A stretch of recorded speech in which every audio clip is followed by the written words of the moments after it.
Welcome, everyone. My name is Dr. Jennifer Bravo Candelaria, and thank you so much for joining me today in this on-demand presentation during the NISTS 2021 virtual conference experience. Very happy to be joining all my fellow transfer professionals in this opportunity that we have to meet once a year via NISTS and to discuss important topics for our transfer population. Today, I would like to speak with you regarding Hispanic transfer students.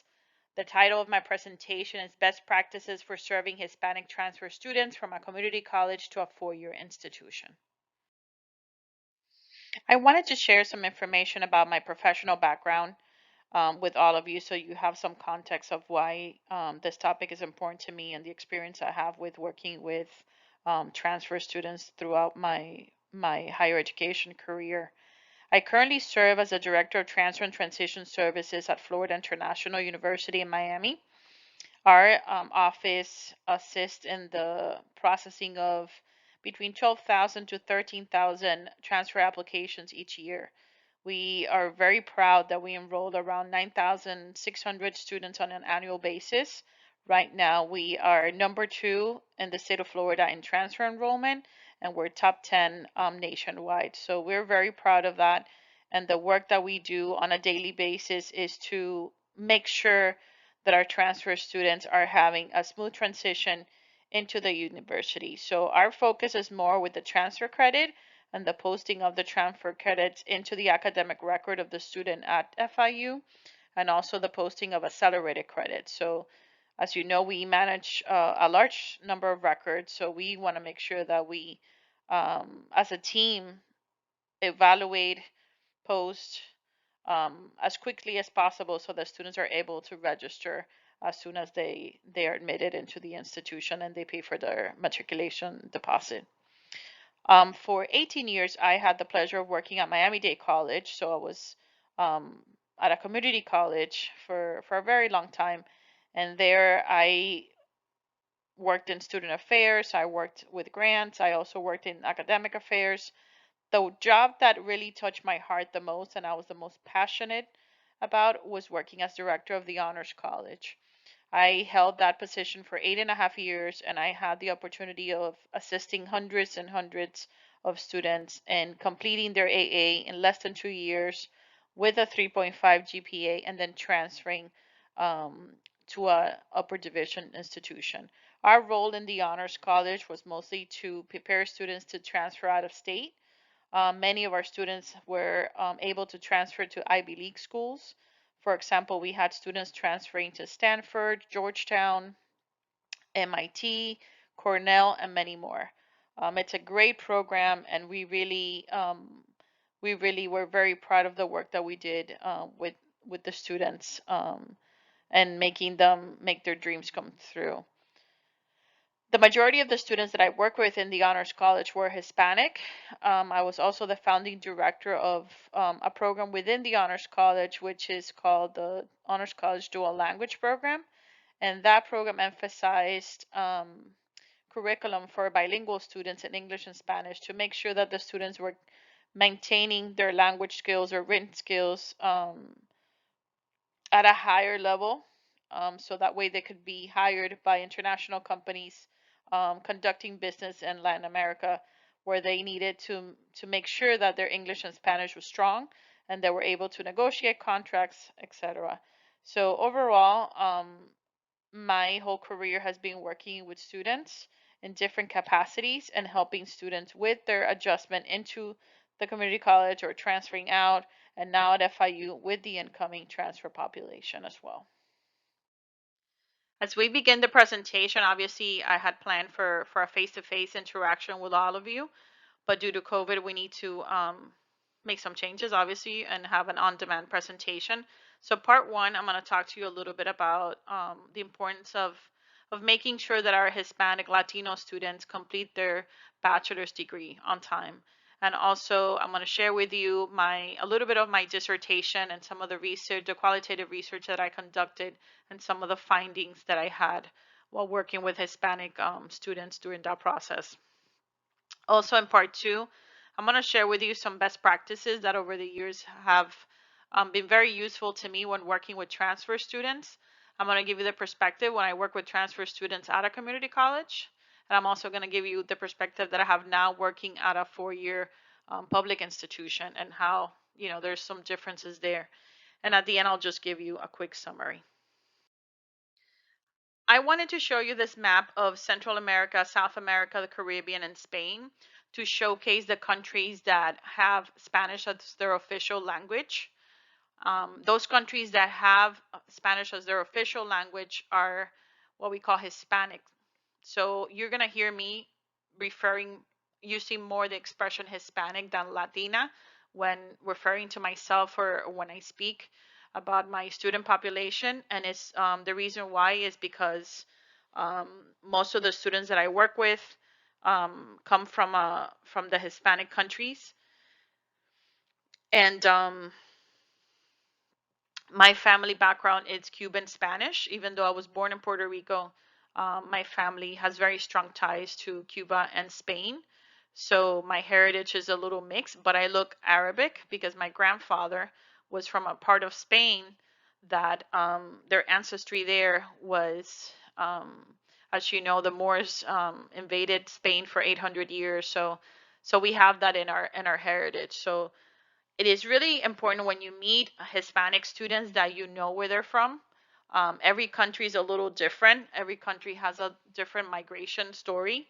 For example, you may have students from Peru that may have Japanese background because they had a large migration from Japanese immigrants to that country.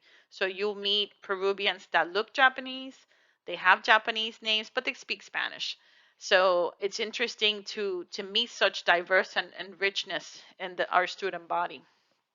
Also, when working with students that are from Venezuela, Panama, Cuba, Puerto Rico, you may find them that they're Asian. So they look Asian, they speak Cantonese, Spanish is their second language, and they're, born and raised, most of them in Venezuela, Panama, Cuba, and Puerto Rico. You also are going to have Black students that are from Colombia or are from Cuba, and they, you know, Spanish is their first tongue and then English is their second. So just keep in mind that there's a lot of diversity in how Hispanics look, the different ethnic groups within the different countries. And it's just something very interesting to explore. And if you have the opportunity to learn a little bit more about that, it's really, I encourage you. It's very exciting to meet students. When Hurricane Maria hit, I was working with a student over the phone and he sounded Puerto Rican and he was born in Puerto Rico. And we were having the conversation and where you're from, and I was born here, blah, blah, blah. So then he's like, "Oh, I'm going to send you an email." So he sends me an email and it was a Chinese name. And I'm like, I thought the student was going to send me it. Honestly, for a long time, I thought it was a different student until one day he came to the office and I saw him and I'm like, "Oh my God, you're Chinese Puerto Rican." And he's like, "Yeah." And it was just so funny because he looked totally Chinese, but when he opened his mouth, he spoke like a Puerto Rican in Spanish. So I have a lot of those experiences with students, and it's just been a very fun ride. And I just encourage you to learn more about where your students are coming from, what languages they speak, what kind of heritage they have, because it's going to help you connect more with them, and they're going to feel more comfortable working with you as well. So, why is it important to increase the degree completion for our Hispanic students, our Latino students? So as you know, the Hispanic community is going to be the largest minority group living in the US. And this is expected by the year 2060. We should have around 190 million Hispanics living in the US. That's 28% of the entire population.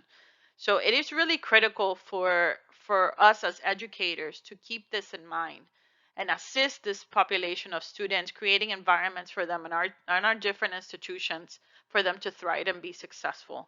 But in order to do that, you need to know some of the intricacies and some of the complexities of the Hispanic community in order to assist students in helping them complete their education.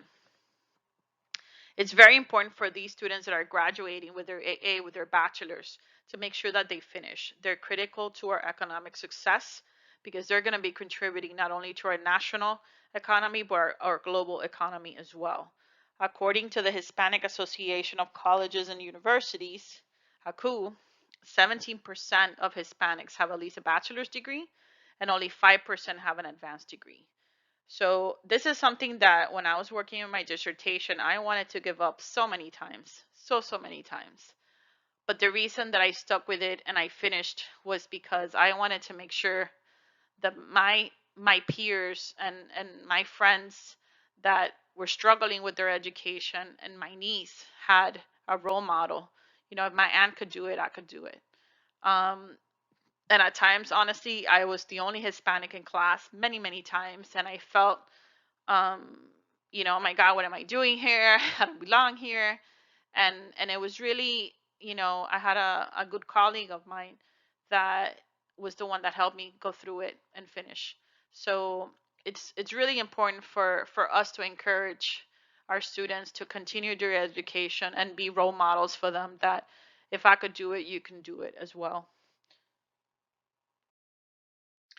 So as I pursued my dissertation, I was very interesting in knowing what made Hispanic students um, more successful than others.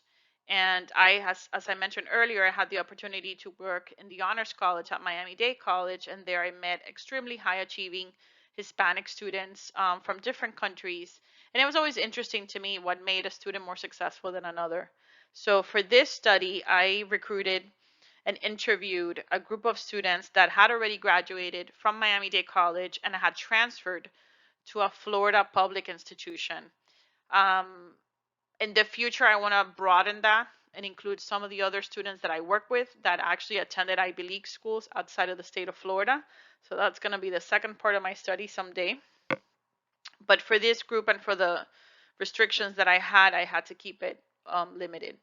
So these students, they all had a 3.5 GPA when they graduate minimum, when they graduated with their AA. They graduated with their AA in 2 years. They transferred to a Florida public institution and they finished their bachelor's degree in less than 6 years. All the students had been born outside of the US. They were first generation Hispanics, and they came from countries like Colombia, Cuba, El Salvador, Peru, and Venezuela. All their students were fully bilingual in English and Spanish. Some of them actually spoke other languages, but minimum English and Spanish they spoke, and they were fluent in both. We had a range of different students' age groups, which I also think that it gave the study a flavor, because it's interesting that it didn't matter if somebody graduated 2 years ago versus somebody that graduated 10 years ago. Their perspectives and their stories were quite similar. I think the only difference that we had in the age groups was the technology, that some of the older students didn't have the technology that the students have now when it comes to registering for courses, etc. So the purpose of my study, I wanted to find out from the perspective of a high achieving Hispanic graduate, what they thought looking back at their 2 years at Miami-Dade College and their other 2 years or three at their upper division institution. What were some of the barriers they encountered? What were some of the factors that they perceived also made them successful versus other students that they were in school with? And I also wanted them to give me some recommendations for our profession. You know, what are things that we can do better as professionals in the transfer in the higher ed world to help these students thrive and stay in school and stay focused and complete their education in a timely manner. The theoretical theory that I chose for my dissertation is called Socio-Cultural Framework, and it was designed by Gloria and Rodriguez in the year 2000, and I'll share those articles with you. At the end of the presentation, you'll have access to them, so that way you can read um, more in detail about the framework. I'm just going to give you a quick snapshot. Their theory is based on three aspects that together contribute to the persistence of the students finishing their degrees in the college environment: the psychological, the social, and the cultural. So the first one, the psychological, is important for Hispanic students and their environment in which they were raised to be not only mentally stable, but also have the confidence and self-efficacy to know that they're able to accomplish their goals. So it's important for us to encourage the Spanish students, let them know that they can do it, and that they can achieve this important thing of finishing their degree. The second aspect is the social component. Hispanic students tend to thrive with strong social support systems. These systems, they count with this, with their group of friends and family to help them through not only the academic hurdles that they're going to find in higher education, but anything that may come along that it's an unknown that might rock their world. They really rely on that social um, support system to be successful. The last one is cultural. So first generation and second generation Hispanic students tend to have a stronger connection to their family roots and customs. So they tend to still keep their speaking Spanish. They still eat their traditional foods from back home and have connections with the external with their extended families. So knowing that they still have those strong connections when you interact with the students is very important. And as I mentioned earlier when I discussed the map, you know that the complexities of the different Hispanic communities and also the socioeconomic piece, which is also very important of knowing what socioeconomic, if you can, the students had, so that way you can more or less assess the situation at home and assist the students when you're advising them for transfer. During this slide, I'm showing you the 7 themes that were the outcome of my research. And the study participants discussed the importance of their families and friends while they were pursuing their undergraduate degree. They also talked about extensively about the social aspect of their college experience and how that's one of the main keys that assisted them in continuing to pursue not only their education but be high achieving, continue to be honor students, making sure that they were completing their degree within, you know, 4 to 5 years and able to begin their lives as professionals. Um, Most of the participants discussed how staying socially engaged on campus, having jobs on campus, having peers and student organizations, having clubs that were part of their major and discipline, for example, chemistry club, biology club, were really one of the things that were highlights and really made a difference and them staying successful in completing their education on time. So the last question that I asked the students when I finished the interview was what recommendations they had for administrators, staff, and faculty in higher education. So I've written some of the statements that they shared with me. So they wanted for the universities to create a culture that promotes listening to student needs, to create a welcome center for transfer students, to develop mentoring programs that would pair transfer students with current students to ease that transfer experience, that transfer shock. So many of the students reported that their first semester, even though they had, 4.0 at Miami-Dade College or, 3.8, that when they started that first semester at a Florida public institution, that they struggled, that it was hard to adjust, that um, getting used to the rigor was, and the system was a little bit challenging for many of them. So having mentors and having transfer students that have already gone through it, giving them a heads up about what to expect would have been a nice thing for them to have, which they're recommending that we do in our institutions. Also, I had a participant, I'm sorry, that talked about including internship opportunities and including actual work experience for transfer students. They only have 2 years at that institution. So they've missed out as the freshmen that they have 2 extra years of um, enjoying the resources that usually universities have when it comes to career service, when it comes to internships, when it comes to pairing students career fairs. The community colleges do have those opportunities, but not at least at FIU is very targeted. It's very it's something that the students know that the resources are there. At Miami-Dade College, we did have them, but not as robust as what we have at the university. So this student had a very interesting suggestion that by the time you graduate, you already have work experience, you have an employer, an internship opportunity that you can put on your resume, and it's going to be easier for you to find job opportunities after graduation. As I mentioned here, the suggestion that really impacted me the most was the fact that they wanted the staff to listen to them. So this is something that really struck a chord, how sometimes we have students in our office and we're like, oh my God, there's that kid that comes back again. You know what I mean? And we're like, oh my God, this so-and-so is back in the office again.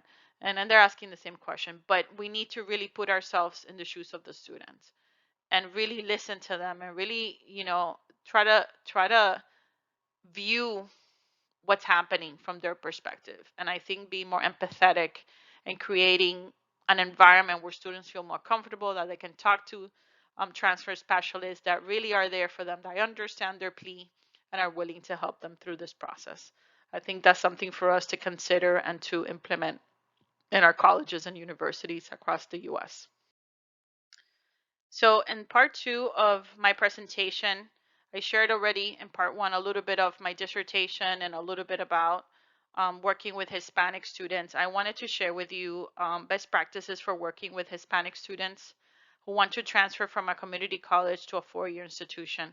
As I mentioned to you, for a very long time at Miami-Dade College, I was assisting students with the transfer process. So I'm sharing here with you some of the tips that were helpful um, for me to assist students that were planning on transferring after completing their AA to a four-year institution. First thing, begin the transfer conversation day one. When those of you that work at a community college, any interaction that you have with a student that is registered for an AA that is thinking of transferring, have the transfer conversation. Where are you going to transfer? What are your thoughts? What major? Have those conversations with the students early on. Plant that seed from day one. Even the first day they come to orientation at your institution, have the transfer conversation. 2 years go by very quickly. And as you know from working with students, they have to be prepared. So one of the techniques that I also use when meeting with students, I would ask them if they were undecided on their major, I would kind of probe them a little bit and try. And I had two categories: the STEM majors and the non-STEM. It is easier for you to start as a STEM major and go back to a non-STEM than the opposite. So if a student had any interest in anything science, engineering related, I would make sure that I would enroll them in math and chemistry the first semester. If they were successful, great, keep on going. If they weren't, then we have to go now with plan B. So, and I think that that made students, especially those that are getting pressure from their parents, that they have to be a doctor, they have to be an engineer, they have to be, a scientist, that they tried it. Now they can say to mom and dad, hey, I tried it, not for me. Now I want to do art. Now I want to do psychology. Now I want to do something else. Um, as a professional, it's really important for us to be well versed with our local institutions. Most students, if they're Hispanic, they're going to tend to want to stay within the county or close to the county that they live in, for the most part, not necessarily the case. But be well versed with the transfer criteria for those institutions. What are the names? What are your private schools, your public schools? What are they known for? What are they good for? And have good relationship with staff there, so whenever they have a change, or get into their newsletter. Some of the schools, for example, when I worked at Miami-Dade College, I received newsletters from UCF, for example. Every semester they would send a letter, hey, this is what admissions is doing, these are the transfer scholarships that we have. And it was very helpful to me because I could then relay that information to the students. Florida Atlantic University used to do the same thing, FIU, and also schools that we work with that were out of state, like Northeastern University, Mount Holyoke. We would receive information from them, Smith, on a regular basis, and we were obviously Georgia Tech, and we were shared those insights with the students as well. One of the things that in the Honors College we did quite, since it was a cohort model, it was obviously easier, was to assign students homework. So my first day meeting with them, We not only picked the classes for the semester, but I gave them homework. They needed to research 3 to 5 institutions, some local, some out of state, look at the requirements, the admissions criteria. Do you have to submit SAT scores even though you have an associate's? Do you have to, and for example, we had students that never took the SAT because they would take our internal entrance exam, so they never took an SAT or ACT, but now the school that they wanted to transfer to was requiring them. So having those conversations, we had a chart that we would give the students, and the students would plug in the name of the institution, what was the transfer GPA, minimum needed for admissions, do they need some prerequisites, for example, business students at Miami-Dade College that were thinking of to the University of Miami, they had to take calculus, but they were thinking of FIU, they could take business calculus. So knowing those little things was extremely helpful for students to plan their academic, their 2 years at Miami-Dade, and have a map of what they needed to complete at Miami-Dade to satisfy the state requirements, but also be ready to transfer to an upper division. It's something that it's important. It engages them and then make them responsible for their transfer process. And I think it's an opportunity for them to break the ice, looking at the different websites, navigating them, and you're there to assist them. You're there to answer any questions, to support them through that process. Another best practice that I try to to have at the forefront whenever I met with students was to motivate them, to listen to them.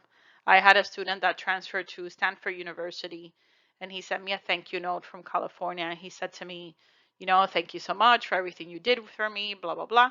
And then I called him and I said, I didn't do anything for you. You were the one that had the amazing grades. You were the one that took these difficult courses, and you worked really hard to get into Stanford. And then he responded to me, Jennifer, but you listened to me. So some of these kids, they really need someone that could be there for them, that could listen to them. And a lot of times that was my role, listening to them and assisting them in navigating their teenage years, their young adult years, to make these decisions that are going to be life altering, of transferring to an institution versus transferring to another. Um, Something else that it's very helpful is to conduct transfer workshops.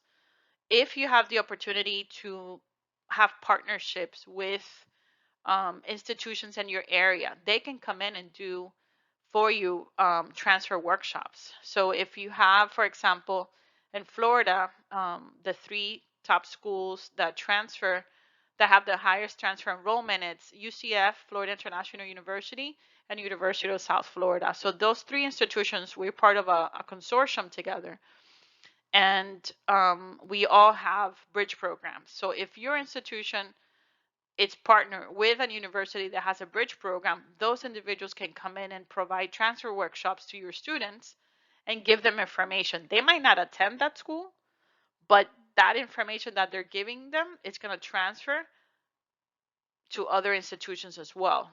Filling out their FAFSA on time, applying to merit scholarships, applying to regular transfer scholarships, and also completing the FAFSA. So the next piece is working with incoming Hispanic transfer students at 4-year institutions. One of the things that now in my role that I have is to really, be an advocate for transfer students. Look at our communications, look at our website. What are the partnerships that we can have with our community colleges? How can we make those relationships stronger so that way we can give them up-to-date information on any updates that we have on our majors, any updates on limited access programs, on GPA changes, on prerequisite changes. So having that is it's really critical to have those bonding experience. Also, if you can have transfer checklists on your website, check them annually, conduct surveys, focus groups, listen to what the students are saying and implement. The students give you tremendous insight. We try to do that once a year. It's very helpful, sometimes painful to listen to their feedback, but we've found that to be very helpful, and try to make changes to the transfer process for it to be a little bit smoother for our transfer population. As we conclude this presentation, I just wanted to leave you with a couple of thoughts. Train your staff if possible. If they're working with Hispanic students on the PSC framework created by Gloria and Rodriguez, build strong relationships with your counterparts at the community colleges, state colleges, private and public universities in your community. Create a transfer-friendly environment, not only for Hispanic students, but for all transfer students, because that's what we're here for. And lastly, college students are college students. Regardless of their ethnicity or race, they're just really trying to adjust to post-secondary education, and they're looking forward to graduating and entering the workforce. Thank you so much for your time, and have a wonderful conference.